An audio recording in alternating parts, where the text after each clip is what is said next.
Nesse vídeo eu vou te explicar como funciona a holding patrimonial ou familiar e por que você deve fazer um planejamento sucessório. Olá, eu sou João Dahlen, advogado, atuo principalmente com direito tributário. Vou deixar aqui meu Instagram e te convido também para acompanhar. E se quiser, pode entrar em contato comigo por lá. Holding patrimonial, rural, familiar e assim por diante são instrumentos para organizar e profissionalizar uma atividade que já era antes praticada por uma ou mais pessoas físicas.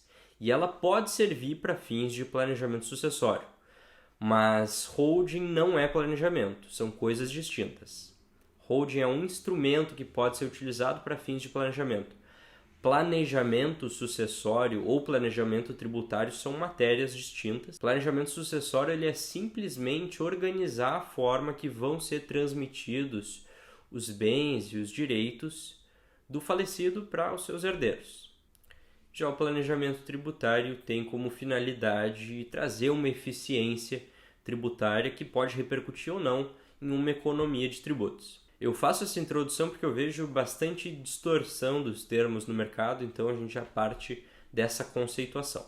Falando de planejamento sucessório, existem várias formas de fazer ele para várias finalidades diferentes, que vão desde atribuir determinados bens específicos para determinados herdeiros específicos, como impedir o ingresso de um terceiro no patrimônio da família, ou mesmo transmitir a administração de uma empresa para um herdeiro específico que já esteja por dentro do negócio. E, por fim, evitar um inventário caro e que pode gerar uma série de complicações para a família, tendo alguma eficiência ou economia tributária nesse planejamento. Hoje, no Brasil, o inventário pode consumir cerca de 20% do patrimônio, o que é bastante dinheiro, principalmente se a gente levar em consideração que normalmente esse patrimônio não é líquido. Ele está concentrado em imóveis, participações societárias ou outras espécies de bens e direitos que não são líquidos. Ou seja, a família pode enfrentar uma certa dificuldade para pagar os custos desse inventário e acessar os bens que são de direito. Se o patrimônio não é imobilizado, existem outras formas de planejamento sucessório que são mais simples que a constituição de uma empresa, mas que também têm implicações tributárias e uma facilitação de transmissão desses bens e direitos para os herdeiros. Sobretudo os instrumentos de natureza securitária, e aqui eu destaco principalmente o seguro de vida, que ainda é pouco utilizado no Brasil, e a previdência privada, que também é pouco utilizada no Brasil, se optada pela modalidade de VGBL, que também tem a natureza securitária, são dois instrumentos que não têm a incidência de imposto de transmissão causa-mortes, o ITCMD, que eu vou falar um pouco mais para frente, e tem ali uma transmissão facilitada para os herdeiros. A previdência privada em si é uma modalidade bastante ampla e interessante para fins de planejamento, tanto em vida quanto em morte.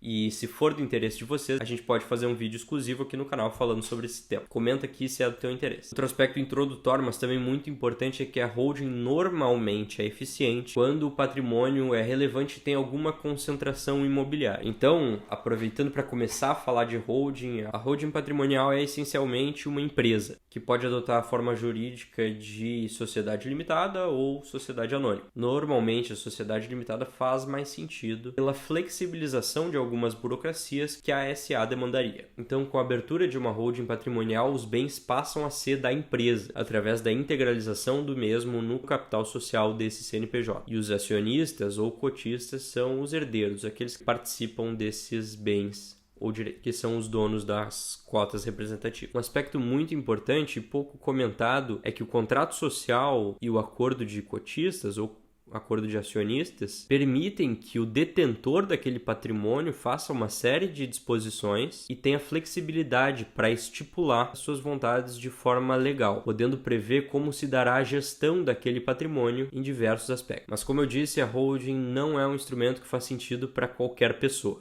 Deve ser analisada a finalidade e o patrimônio daquele que pretende constituir. Mas para aquele que efetivamente tem atividades como negociação, compra e venda de imóveis com certa frequência e recebe valores relevantes a título de aluguel, a holding pode ser um instrumento eficiente tanto sob o ponto de vista de eficiência tributária quanto em termos de sucessão. Sob o ponto de vista tributário, os objetivos centrais são: primeiro, afastar a incidência de TCMD sobre todo ou parte do patrimônio, no caso da sucessão, e diminuir o imposto de renda da pessoa física ou das pessoas físicas que antes recebiam muito proventos, como sobretudo o aluguel. Nesse caso do aluguel, a pessoa física que antes pagava até 27,5%, a alíquota essa que é normalmente atingida por quanto somados todos os recebimentos, com a holding patrimonial a alíquota efetiva vai ser de 11,33%, mais o ISS-QN do município. Ou seja, existe uma grande eficiência tributária quando analisado o aspecto de aluguel. Já no caso do ITCMD, existem mais implicações. O ITCMD, que é o Imposto de Transmissão,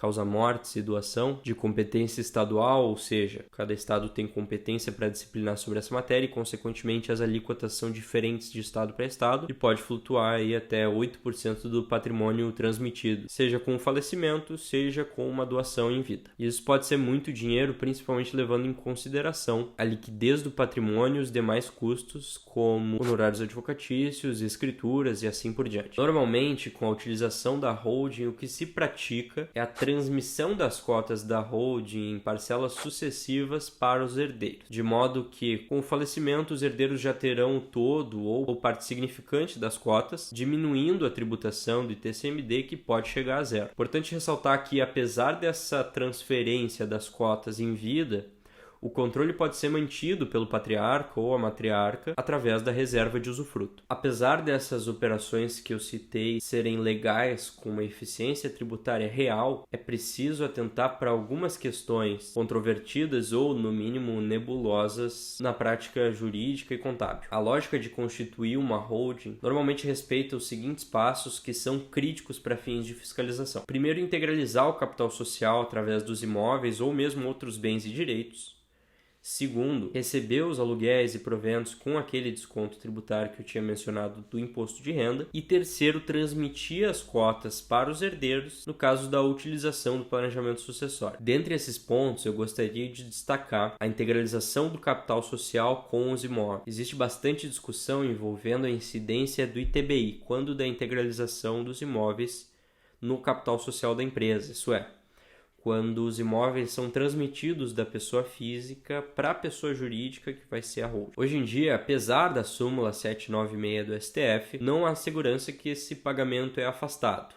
Inclusive, para fins de cálculo ou de análise de viabilidade de uma holding, é aconselhável que já se considere o pagamento de ITBI nesse caso. Entretanto, é importante se atentar quanto ao valor do imóvel que será integralizado, uma vez que é possível integralizar pelo valor histórico do imóvel, aquele valor que já ia na declaração de imposto de renda, e não o valor de mercado, que muitas vezes é maior do que o valor declarado. É isso que falam os artigos 23 da Lei 9249 e o artigo 142 do Decreto 9580. Uma dica preciosa que eu deixo aqui é para se antecipar em relação a uma eventual fiscalização, autuação ou mesmo uma discussão com o ente público, caso haja algum excedente desse valor, é já colocar no contrato social uma cláusula específica mencionando que a integralização do capital social está utilizando o valor de declaração dos bens, mencionando inclusive esses artigos que eu acabei de mostrar. Aliás, essa dica do contrato social ela é muito valiosa, talvez uma das mais valiosas que eu possa transmitir aqui. Invista tempo e esforços em redigir um contrato social específico que abarque todas as necessidades da família ou todos os interesses do patriarca ou matriarca, justamente para viabilizar a continuidade desse patrimônio, mas também para se proteger contra eventuais fiscalizações, autuações e assim por diante. Um contrato social bem redigido em um acordo de cotistas ou de acionistas, no caso, faz toda a diferença e pode prever uma série de questões tanto para fins de segurança quanto otimização e organização do patrimônio. Aspectos esses inviáveis ou muito mais difíceis de se ter fora de uma estrutura empresarial. Importante abrir um parênteses aqui para falar que nesse vídeo eu estou explicando sobre a holding, especialmente sobre o aspecto de planejamento sucessório. Mas a holding é um instrumento que pode servir para várias outras coisas, como o controle e a administração de uma ou mais companhias, ou mesmo uma etapa de evolução para a constituição de um fundo de investimento. possibilitando inclusive a transmissão onerosa, a venda das cotas ou das ações dessa holding. Esse tema teria implicações bem diferentes que podem ser abordadas num vídeo futuro. Bem, o que eu tinha preparado de conteúdo era isso, mas antes de me despedir eu quero deixar uma reflexão muito importante sobre os temas que a gente tratou nesse vídeo. Não existe planejamento genérico, seja sucessório, seja tributário ou de qualquer outra natureza. Assim como o holding não é um produto de prateleira que a gente pode pegar e aplicar para qualquer pessoa e essa pessoa passa a pagar menos impostos. Em analogia, um assessor de investimentos pode elaborar uma carteira de produtos arrojada seguindo os maiores especialistas do mercado. Mas se esse assessor não tiver como premissa a vida e os objetivos do cliente, muito provavelmente ele vai sair insatisfeito. Se você gostou do vídeo, deixa aqui seu like. Se tem alguma dúvida, sugestão ou feedback, pode deixar nos comentários ou lá no meu Instagram. Até logo!